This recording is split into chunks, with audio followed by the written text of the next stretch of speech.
araw sa inyong lahat. Ako si Princess Nilene B. Bermudez, ang inyong virtual tour guide. At samahan ninyo ako sa isang masayang paglalakbay sa lalawigan ng Nueva Ecija. Hango ang pangalan ng lalawigan sa isang pangalan ng isang lungsod sa Espanya na kung tawagin ay Ecija. Ang Nuevo naman ay isang salitang Kastila na ang ibig sabihin ay dagat. Alam niyo ba na ang Nueva Ecija ay isang lugar sa gitnang Luzon sa Pilipinas na kilala bilang Rice Granary of the Philippines dahil sa taniman nito ng palay. Ang mga magsasaka ng Nueva Ecija ay may malaking bahagi sa ekonomiya dahil ang pagtatanim ng palay ang pangunahing hanap buhay ng mga tao dito.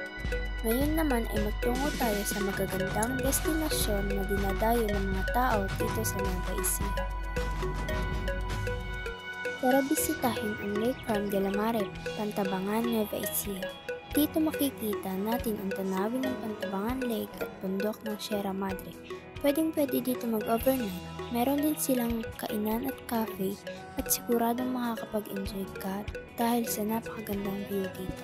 Isunod naman natin ang Colas Bujes. Ito ay matatagpuan sa Coyapon, Nueva Ecija. Ito ay isang destinasyon para sa mga mahilig sa kalikasan, hikers at picnics. Ito ay tinatawag na New Zealand ng Coyapon dahil sa pagkakaroon ng napakaganda at relaxing na view kasama ang pamilya. Dito naman tayo sa Maria Cali Farm Resort na matatagpuan sa Kabubulaunan, Talavera, Nueva Ecija. Mayroon silang napaka-relaxing na view at ito ay ang tamang-tama para mag-enjoy at mag-relax ka.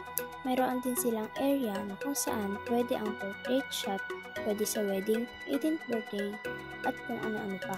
Mayroon din silang iba't ibang klase ng mga swimming pools katulad sa mga pambata at pang matatanda. Ang kalsadang ito ay naging simbolo ng mas malawak na pagsusumikap sa pag-unlad ng mga baryo at mas makasaysayang pook na natiling mahalaga sa Ang Gabaldon Falls ay hango sa munisipalidad ng Gabaldon, lalawigan ng Nueva Ecija. Ito ay pinapalibutan ng mga naglalakihang bato at mga berdeng dahon. Ang tubig nito ay sobrang lamig at ang talon ay may mahabang 10 talampakan.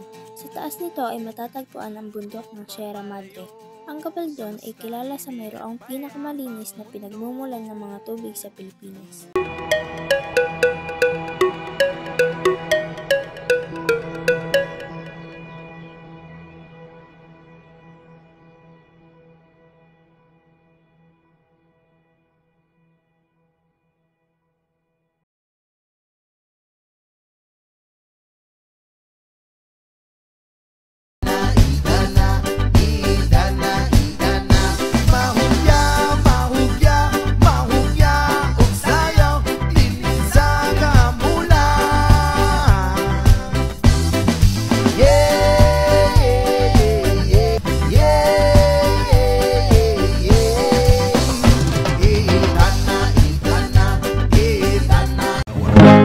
I'm late under the moon, and I thank God I'm breathing, and I pray don't take me soon, 'cause I am here for a reason. Sometimes